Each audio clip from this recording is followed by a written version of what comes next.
Hello everyone, this is chapter 2nd of class 9th is matter around us pure। तो पिछले chapter में हमने पढ़ा मैटर क्या है। मैटर वो कोई भी चीज़ जिसका कुछ ना कुछ मास हो और जो कुछ ना कुछ स्पेस ऑक्यूपाई करे उसे हम मैटर कहते हैं। इस चैप्टर में हमें पढ़ना है कि जो हमारे आसपास मैटर है क्या वो प्योर है।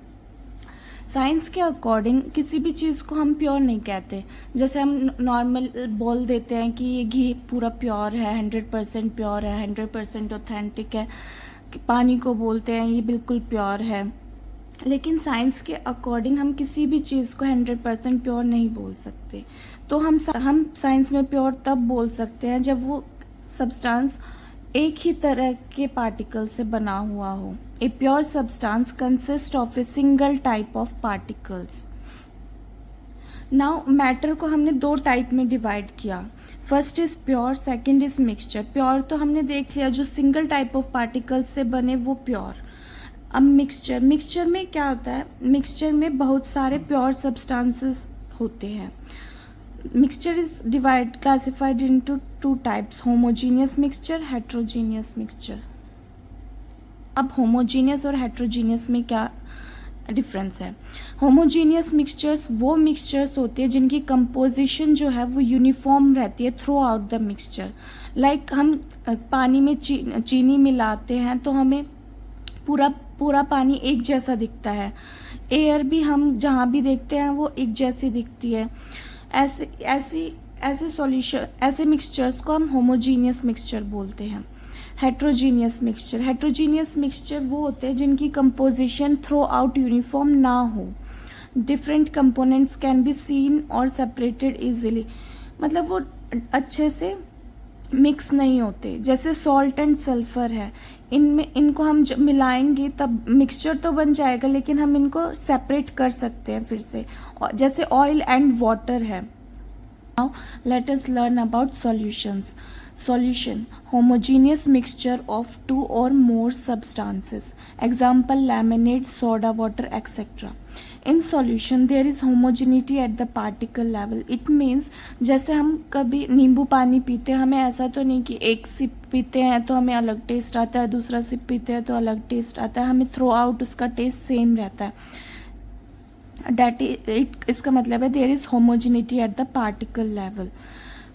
सॉलिड सॉल्यूशंस होती हैं, जैसे जो सॉलिड से मिलकर बनी होती है, लाइक अलॉयज। एग्जाम्पल ब्रास, जो 30% जिंक और 70% कॉपर से मिलकर बना हुआ होता है।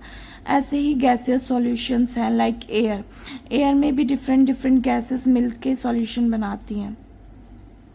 नाउ सॉल्यूशन को हम नॉर्मली, हमें जो डेफिनेशन पता है, हमें ये पता है कि सॉल्वेंट होता है और एक सॉल्यूट होता है। सॉल्वेंट जो होता है वो लार्जर अमाउंट में प्रेजेंट होता है और वो अपने अंदर जो स्मॉलर अमाउंट में सॉल्यूट प्रेजेंट है उसको अपने अंदर डिसॉल्व करता है।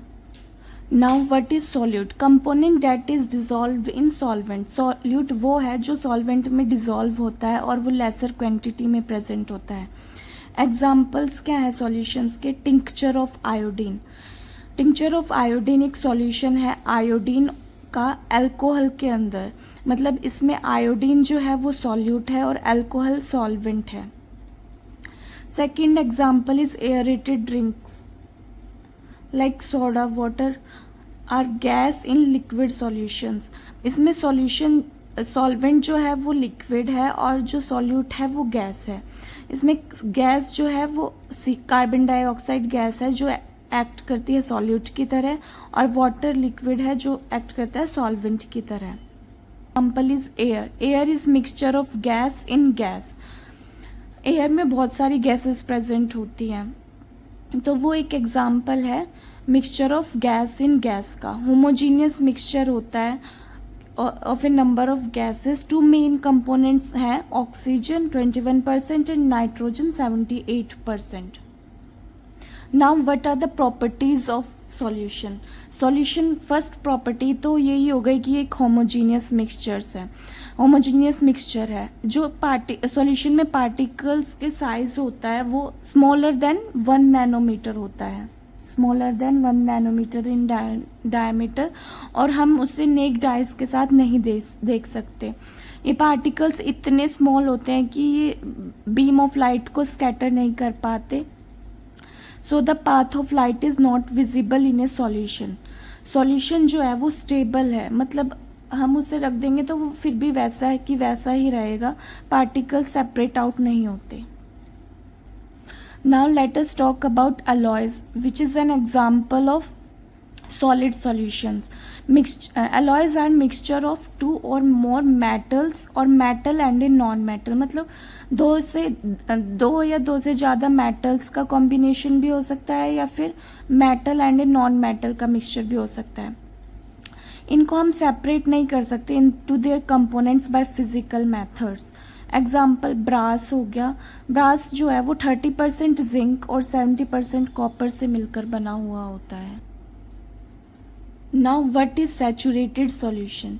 जब हम किसी पर्टिकुलर टेम्परेचर पे किसी सॉल्वेंट के अंदर सॉल्यूट मिलाते हैं तो एक टाइम तक वो सॉल्यूट उसमें मिल जाता है, लेकिन एक टाइम के बाद जब हम उसमें और सॉल्यूट डालते हैं तो वो नहीं मिलता, वो सॉल्यूट उसमें और नहीं ऐड कर सकते, तो मतलब वो सॉल्यूशन सैचुरेट हो चुकी है, तो उस सॉल्यूशन को हम कहते हैं saturated solution. Particular temperature a solution that has dissolved as much solute as it is capable of dissolving is called saturated solution.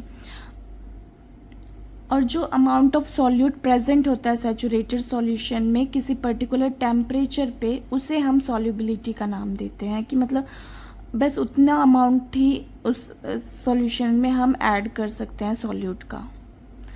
Now what is unsaturated solution?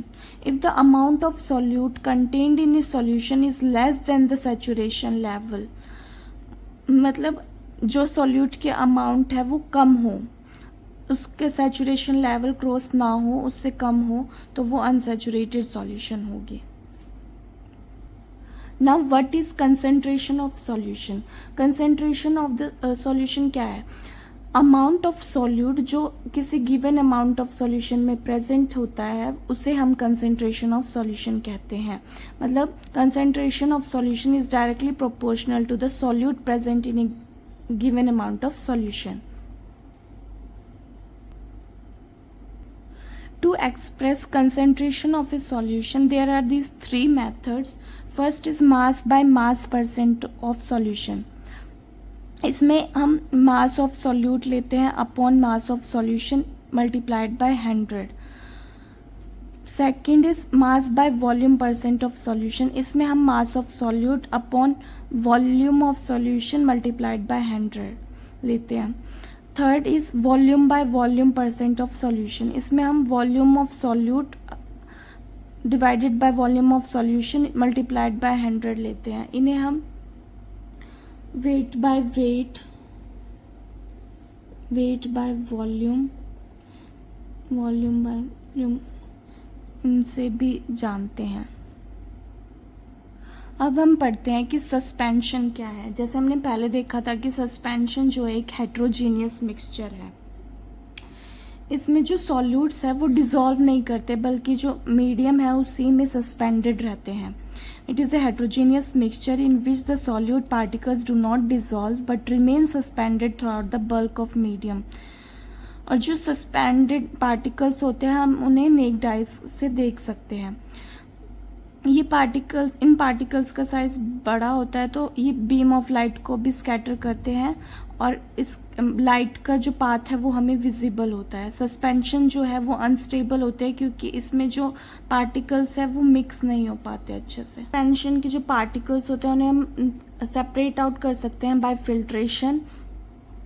जब भी ये सस्पेंशन को हम थोड़े टाइम के लिए छोड़ देते हैं ऐसे बिना स्टर किए हुए तो ये पार्टिकल्स जो हैं वो सेटल डाउन हो जाते हैं और फिर ये लाइट को स्कैटर नहीं कर सकते। इसका मतलब ये है कि जो सस्पेंशन है वो अनस्टेबल है। Now colloidal solutions. कोलॉइड्स में हमेशा ये कन्फ्यूजन रहता है कि ये एक हेट्रोजीनियस मिक्सचर है या होमोजीनियस मिक्सचर है, क्योंकि इसके जो पार्टिकल्स होते हैं वो यूनिफॉर्मली स्प्रेड रहते हैं थ्रू आउट द सॉल्यूशन, तो हमें उससे लगता है कि होमोजीनियस मिक्सचर है, लेकिन ये एक हेट्रोजीनियस मिक्सचर है। ये एक हेट्रोजीनियस मिक्सचर है। एग्जाम्पल मिल्क, इसके पार्टिकल्स जो होते हैं उनका साइज बहुत स्मॉल होता है, हम विद नेक्ड आइज नहीं देख सकते ये, बट ये एबल होते हैं to scatter a beam of light. Tidal solutions show Tyndall effect. Now what is Tyndall effect? Tyndall effect is scattering of beam of light. Example, when a beam of light enters a room through a small hole, scattering takes place by particles of dust and smoke in air. Room में किसी whole के अंदर से light pass होती है और जो उस रूम में डस्ट पार्टिकल्स होते हैं, स्मोक पार्टिकल्स होते हैं, उनकी वजह से जब लाइट स्कैटर करती है तो वो एक पाथ बनाती है, उसे टिंडल इफेक्ट कहा गया है। Next example is when light passes through canopy of dense forest, तो उसमें जो मिस्ट पार्टिकल्स है वो काम करते हैं लाइट को स्कैटर करने का। Colloids are big enough to scatter beam of light. Colloids जो हैं वो स्टेबल होते हैं, इनको हम सेपरेट कर सकते हैं बाय सेंट्रीफ्यूगेशन। तो इन सारी प्रॉपर्टीज़ में हमने देखा कि जो कोलॉइड्स की प्रॉपर्टीज़ होती है वो मिडवे होती है बिटवीन सस्पेंशंस एंड सॉल्यूशंस के बीच की प्रॉपर्टीज़ होती है। कंपोनेंट्स ऑफ कोलॉइडल सॉल्यूशंस, दो कंपोनेंट्स हैं, डिस्पर्स्ड फेज जो कि सॉल्यूट लाइक होता है एंड डिस्पर्जन मीडियम जो कि सॉल्वेंट लाइक होता है। इसमें हमें सारे एग्जांपल्स मिल जाएंगे, liquid in gas, solid in gas, लेकिन गैस इन गैस का नहीं मिलेगा क्योंकि इसमें जो अगर डिस्पर्स्ड फेस में भी गैस हो और डिस्पर्सिंग मीडियम में भी गैस हो तो वो मिसिबल हो जाती है, वो कोलॉइड फॉर्म नहीं करती, इसलिए हमें उसका एग्जांपल वो देखने को नहीं मिलता। Now first is dispersed phase में liquid and dispersing medium gas, तो हमें टाइप मिलता है aerosol like fog, clouds, mist. Solid in dispersed phase and gas in dispersing medium, इसमें भी अगेन हमें एरोजोल मिलता है like smoke, automobile exhaust. Third is gas in liquid, तो फॉर्म मिलता है हमें like shaving cream. Shaving cream में वैसे तो वो लिक्विड होता है लेकिन उसमें जो बबल्स जो वो अंदर होल्स से बन जाते हैं उनमें गैस होती है, लाइक जब हम शेविंग क्रीम देखते हैं। लिक्विड इन लिक्विड इमल्शन बनाता है like milk, face cream. Solid in liquid solution बनाता है milk of magnesia, mud. Gas in solid foam बनाता है foam, rubber, sponge, pumice. Liquid in solid gel बनाता है, जेली, चीज़ हो गया, butter. Solid sol, coloured, gemstone, milky glasses. Now let us talk about the separating the components of a mixture. जो heterogeneous mixtures होते हैं उन्हें हम simply hand picking, sieving, filtration वगैरह से कर सकते हैं, लेकिन जो बाकी के मिक्सचर होते हैं उनके लिए प्रॉपर वो टेक्निक्स यूज़ की जाती है उनको सेपरेट करने के लिए। Is to obtain coloured component dye from blue black ink. तो इसमें हमें बताना है कि हम कैसे सेपरेट करेंगे डाई को फ्रॉम ब्लू ब्लैक इंक। तो अब इंक क्या है? इंक मिक्सचर है डाई का वाटर में, तो इसको हम इवेपोरेशन से सेपरेट कर सकते हैं। जो वॉलेटाइल कंपोनेंट है सॉल्वेंट लाइक वाटर वो तो इवेपोरेट हो जाएगा और जो नॉन वॉलेटाइल सॉल्यूट है वो बच जाएगा, तो इससे हम इसको सेपरेट कर सकते हैं by method of evaporation. Now second is to separate cream from milk. हम घर में भी देखते हैं जब हम क्रीम से बटर निकालते हैं तो हम उसे मिक्सी में घुमा देते हैं, तो उस प्रोसेस को क्या कहते हैं? सेंट्रीफ्यूगेशन, और उसी से हम सेपरेट कर सकते हैं cream from milk by centrifugation. The principle is that the denser particles are forced to the bottom. जो डेंसर पार्टिकल्स होते हैं वो बॉटम पे रह जाते हैं और जो लाइटर पार्टिकल्स होते हैं वो टॉप पे रहते हैं। जब हम उन्हें बहुत रैपिडली स्पन करते हैं, मतलब जब हम मिक्सी में उसे घुमाते हैं तो जो डेंसर पार्टिकल्स हैं वो नीचे रह जाते हैं और जो लाइटर पार्टिकल्स हैं वो ऊपर। इसके एप्लीकेशंस क्या क्या है? इन डायग्नोस्टिक लेबोरेटरीज, ब्लड और यूरिन टेस्ट के लिए ये प्रोसेस यूज़ किया जाता है। To separate butter from cream, in washing machines में भी इनको इस प्रोसेस को यूज़ किया जाता है, तब जब कपड़े सुखाने के लिए। Now next is to separate a mixture of two immiscible liquids, ऐसे लिक्विड्स जो आपस में नहीं मिलते। तो इस प्रोसेस में हम उनकी डेंसिटीज के बीच में जो डिफरेंस है उसकी हेल्प से उन लिक्विड्स को सेपरेट आउट कर सकते हैं। The principle is that immiscible liquid separate out in layers depending on their densities. जब हम वाटर और ऑयल की बात करें तो जब हम वाटर और ऑयल को मिक्स करते हैं तो जो ऑयल है वो ऊपर आ जाता है और वाटर नीचे, because of their densities. Water की ज़्यादा डेंसिटी रहती है तो वो नीचे रह जाता है, और ऑयल की लेस डेंसिटी रहती है तो वो ऊपर आ जाता है। मतलब इनकी अलग अलग लेयर बन जाती है जिसकी हेल्प से हम उनको सेपरेट आउट कर सकते हैं। तो इस second is extraction of iron from its ore. Iron से ओर से आयरन निकालने के लिए the lighter slag is removed from the top. जो स्लैग है वो लाइटर होती है इसलिए वो टॉप पे आ जाती है, वहाँ से हम उसे निकाल सकते हैं by this method to leave the molten iron. जो बाकी का मोल्टन आयरन है वो बॉटम में ही रह जाता है।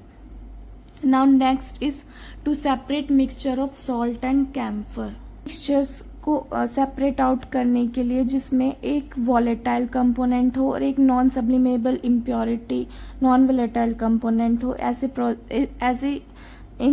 सब्सटेंसेस को सेपरेट करने के लिए हम सब्लिमेशन प्रोसेस यूज़ करते हैं।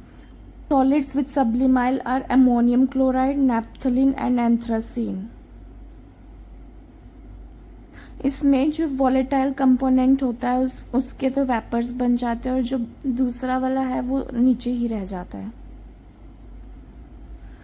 Now next is separation of dyes in black ink.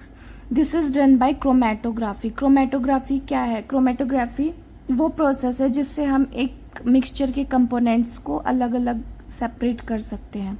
Chromatography technique is used for separation of those solutes that dissolve in same solvent. उन सॉल्यूट्स को सेपरेट कर सकते हैं जो एक सेम सॉल्वेंट में डिसॉल्व होते हैं। Ink has water as solvent and dye is soluble in it. Ink का जो सॉल्वेंट है वो वाटर है और वाटर में डाई जो है वो सॉल्यूबल होती है। When we put small drop of ink on filter paper and dip in water, जब हम फिल्टर पेपर पे स्मॉल ड्रॉप इंक डालते हैं और उसको वाटर में डिप करते हैं तो जो वाटर है वो राइज करता है। जब वाटर राइज करता है तो वो अपने साथ डाई के पार्टिकल्स को भी लेके चलता है। A dye is mixture of two or more colours. The coloured component that is more soluble in water rises faster. जो ज़्यादा सॉल्युबल कंपोनेंट होगा वो ज़्यादा फास्टर राइज करेगा and in this way the colours get separated. इसके applications क्या क्या है? First is colours in a dye को सेपरेट आउट करने के लिए। सेकंड जो pigments from natural colours. Third drugs from blood में से ड्रग्स को भी हम इस प्रोसेस से सेपरेट आउट कर सकते हैं। Now to separate a mixture of two miscible liquids. Miscible liquids वो लिक्विड्स होते हैं जो आपस में बिल्कुल अच्छी तरह से मिक्स हो जाते हैं। तो जो दो मिसिबल लिक्विड्स होते हैं उनको सेपरेट करने का तरीका है बाय डिस्टिलेशन मेथड। ये डिस्टिलेशन मेथड जो है ये डिपेंड करता है बॉइलिंग पॉइंट्स पे मिसिबल लिक्विड्स के, जिसकी मदद से हम उन्हें सेपरेट आउट कर पाते हैं। By distillation, it is used for separation of components of a mixture containing two miscible liquids that boil without decomposition and have sufficient difference in their boiling points. उनके boiling points में sufficient difference होना चाहिए। To separate a mixture of two or more miscible liquids for which the difference in boiling points is less than 25 Kelvin, fractional distillation process is used.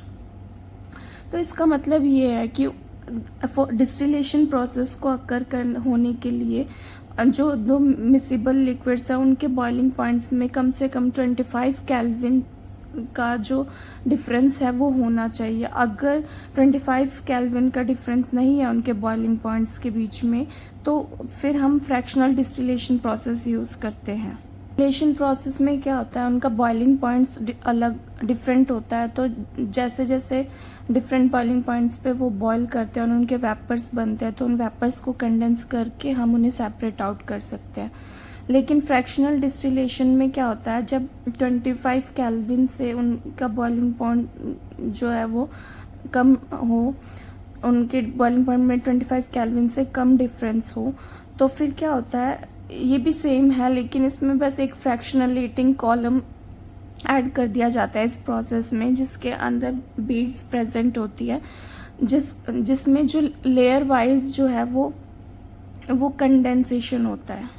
Applications क्या क्या है, first is separation of different gases from air. Different gases जो air में present होती है उससे हम separate out कर सकते हैं by fractional distillation process. Second is separation of different fractions from petroleum products, को भी हम सेपरेट आउट कर सकते हैं by this method. Different gases from air by fractional distillation. Air क्या है, एयर एक होमोजीनियस मिक्सचर है। जब हम एयर को कंप्रेस करते हैं और कूल करते हैं, इन प्रेशर इंक्रीज करके और टेम्परेचर को डिक्रीज करके, तो जो एयर है वो लिक्विफाई हो जाती है। फिर जब हम उसे वार्म अप होने देते हैं फ्रैक्शनल डिस्टिलेशन कॉलम में, तो जो गैसेस है वो डिफरेंट हाइट्स पे सेपरेट आउट हो जाती है। Now to obtain pure copper sulphate from an impure sample, this is done by crystallisation. Crystallisation से हम प्योरीफाई सॉलिड्स, प्योर सॉलिड्स पा सकते हैं। Crystallization is a process that separates a pure solid in the form of its crystals from a solution.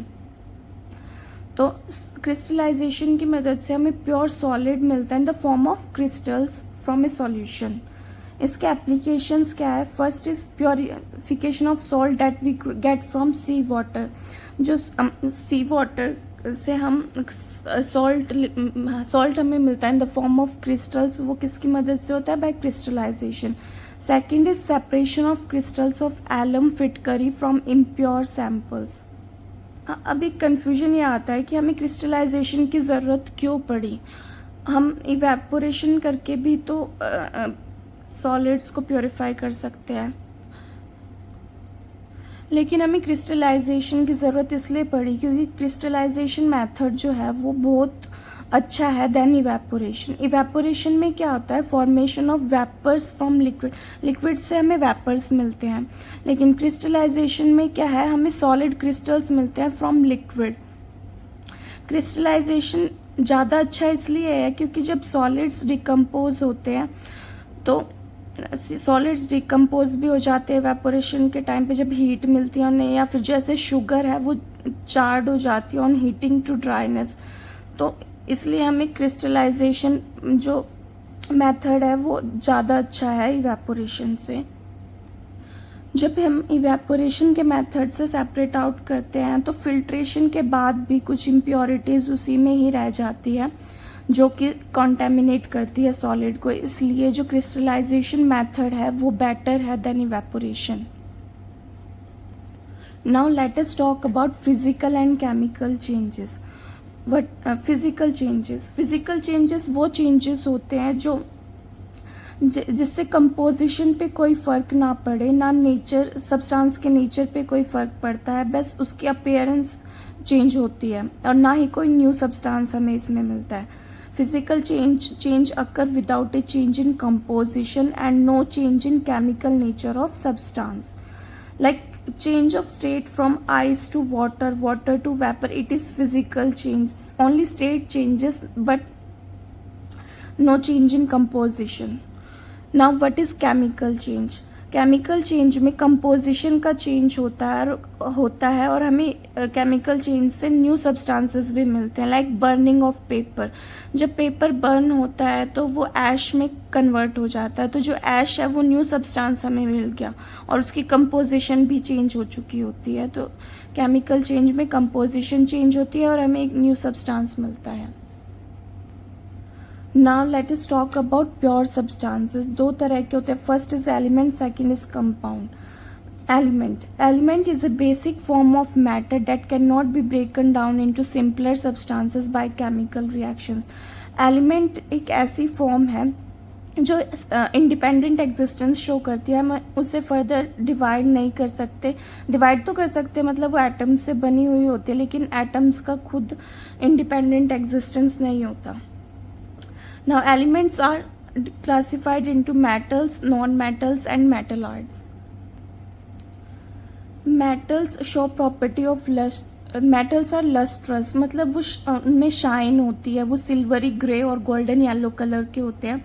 They conduct heat and electricity. Metals जो होते हैं वो ductile होते हैं, मतलब हम उन्हें वायर्स की फॉर्म में कर सकते हैं. मैलिएबल होते हैं, थिन शीट्स बना सकते हैं. जैसे हम देखते हैं कि जैसे स्वीट्स होती है उन पे पतली पतली लेयर्स होती है शीट की फॉर्म में, फॉइल टाइप में. सोनोरस होते हैं, ये रिंगिंग साउंड प्रोड्यूस करते हैं जब भी हम उन्हें हीट करते हैं. Example is gold, silver, copper etcetera. अब जो नॉन मेटल्स होते हैं वो बिल्कुल अपोजिट प्रॉपर्टीज शो करते हैं टू डैट ऑफ मेटल्स. ये नॉट लस्ट्रस नहीं होते, शाइन नहीं होती इनमें. वैरायटी ऑफ कलर्स शो करते हैं. पुअर कंडक्टर्स होते हैं हीट एंड इलेक्ट्रिसिटी के.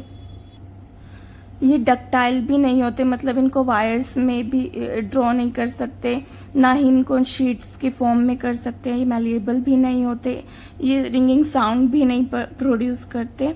Example hydrogen, oxygen, carbon etcetera. Now let us talk about metalloid. Now metalloids shows properties intermediate between those of metals and non-metals. Metalloids के examples हैं boron, silicon, germanium. अभी ये कुछ facts है elements के बारे में. At present more than 100 elements are known, जिसमें से 92 जो हैं वो नेचुरली अकरिंग है और जो बाकी के हैं वो मैन मेड है. 11 एलिमेंट्स ऐसे हैं जो कि गैशियस स्टेट पे पाए जाते हैं रूम टेम्परेचर पे. मरकरी एंड ब्रोमीन ऐसे हैं जो लिक्विड है रूम टेम्परेचर पे. और gallium and caesium become liquid at a temperature slightly above room temperature, that is 303 kelvin पे. Now what are compounds? A compound is a substance composed of 2 or more elements chemically combined with one another in a fixed proportion. Compound जो है वो elements से मिलकर बने हुए होते हैं और जो एलिमेंट्स है वो फिक्स्ड प्रोपोर्शन में होने चाहिए. लाइक वाटर जो है वो 2 atoms of hydrogen and 1 atom of oxygen से बना हुआ है, जो कि एक फिक्स्ड प्रोपोर्शन में है बाय मास, लाइक 2:1, जो चेंज नहीं हो सकती. वाटर हमेशा 2:1 की रेशियो में ही बनेगा. Now what is the difference between mixtures and compounds? Mixtures जो है उसमें जो एलिमेंट्स या कंपाउंड जो भी हैं वो ऐसे ही मिक्स हो जाते हैं, लेकिन जो कंपाउंड्स हैं उनमें जो एलिमेंट्स हैं वो एक दूसरे से रिएक्ट करते हैं और फिक्स्ड प्रोपोर्शन में ही वो मिक्सचर फॉर्म करते हैं. और जो मिक्सचर्स है उसमें कोई भी कंपोजिशन हो सकती है, वेरिएबल होती है, कोई फिक्स नहीं है कि इतना हाइड्रोजन होना चाहिए, इतना ऑक्सीजन होना चाहिए. जो मिक्सचर्स होते हैं उसमें उनकी जो प्रॉपर्टीज़ है वो जो उसके अंदर एलिमेंट्स जो भी प्रेजेंट है उन सब की प्रॉपर्टीज़ को शो करता है मिक्सचर. और जो कंपाउंड्स में जो उनके मिक्स अप होने से जो न्यू सब्सटेंस बनता है उसकी प्रॉपर्टी जो है वो बिल्कुल डिफरेंट होती है एलिमेंट्स की प्रॉपर्टीज से जिससे वो बना हुआ होता है. मिक्सचर्स के जो कंस्टिट्यूएंट्स हैं उनको हम सेपरेट आउट कर सकते हैं बाय फिजिकल मेथड्स, और कंपाउंड्स के जो कंस्टिट्यूएंट्स हैं उनको हम सेपरेट आउट कर सकते हैं बाय केमिकल मेथड.